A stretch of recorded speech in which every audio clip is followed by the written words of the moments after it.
Karibuni tena katika familia yetu ya Maarifa ya Neno ili tuweze kutafakari kwa pamoja. Na tafakari yetu ya leo ni juu ya maneno aliyoyasema Bwana wetu Yesu Kristo kwamba fanyeni hivi kwa kunikumbuka. Fanyeni hivi kwa kunikumbuka. Tuwapo katika Juma Kuu kuiendea sikukuu ya Pasaka, tujaribu kutafakari maneno ya Yesu aliyosema wakati akiumega mkate na kushirikisha kikombe cha kinywaji kwa wanafunzi wake. Yesu alisema, fanyeni hivi kwa ukumbusho wangu. Na hilo tunalisoma katika Luka sura ya 22 mstari ule wa 19. Fanyeni hivi kwa ukumbusho wangu.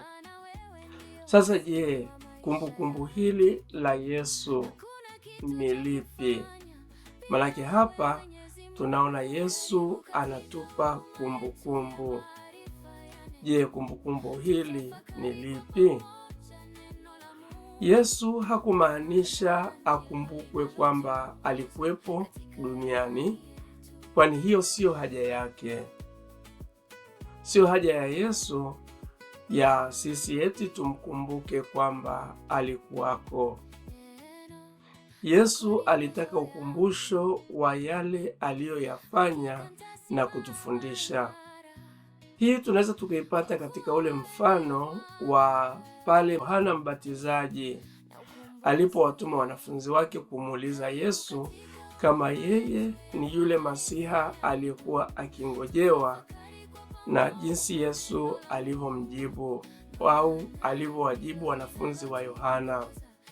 Utaona Yesu hakusema mimi ndiye mwenyewe, hakusema ni mimi.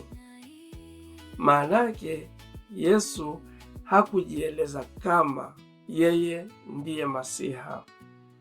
Lakini Yesu alifanyaje? Alithibitisha kuwa yeye ndiye kwa yale aliyoyafanya. Na aliyafanya yapi? Aliwaambia vipofu wanapata kuona, viwete wanatembea, wenye ukoma wanatakaswa, viziwi wanasikia, wafu wanafufuliwa, na maskini wanahubiriwa habari njema. Yesu aliyasema hayo katika Injili ya Mathayo sura ya 11 mstari wa 4 mpaka wa 5. Yesu alithibitisha kuwa yeye ndiye kwa yale aliyoyafanya.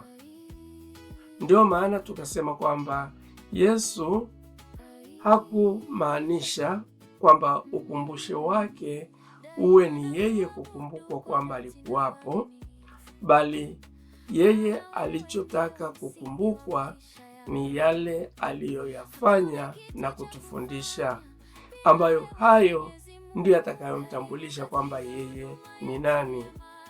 Yesu anatutaka tukumbuke kuwa tulikuwa watumwa wa dhambi kabla ya kumpokea yeye, na kwamba yeye ametuweka huru. Hilo ndilo neno au ndio jambo ambalo Yesu anatutaka tumkumbuke kwalo. Ukumbusho huu unafanana na ule wa Waisraeli walipoambiwa, usisahau kwamba wewe ulikuwa mtumwa katika nchi ya Misri.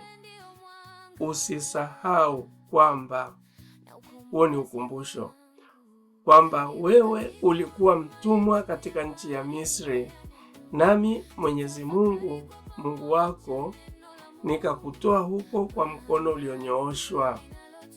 Tunalisoma hilo katika Kumbukumbu la Torati sura ya 5 mstari ule wa 15.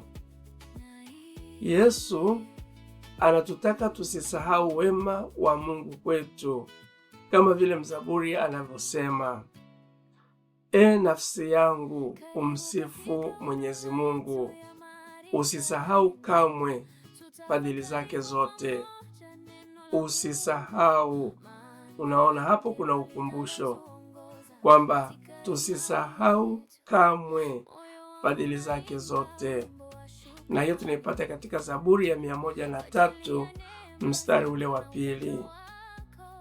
Yesu anatutaka tukumbuke kuwa yupo na sisi hata ukamilifu wa dahari, kama tunavyosoma katika Mathayo sura ya 28 mstari ule wa 20. Yesu anatutaka tukumbuke kuwa uweza wake unatuwezesha kushinda magumu. Anatutaka tukumbuke upendo wake kwetu usivyo na kikomo. Hivyo na sisi tupendane kama alivyotupenda kwanza. Yesu anatutaka tukumbuke kuwa yeye ni mfano bora wa kufuata. Yeye ndiye kielelezo chetu kamili. Wakati wa huduma yake duniani, Yesu alifundisha na kutoa mfano wa upendo, upole, unyenyekevu na huruma.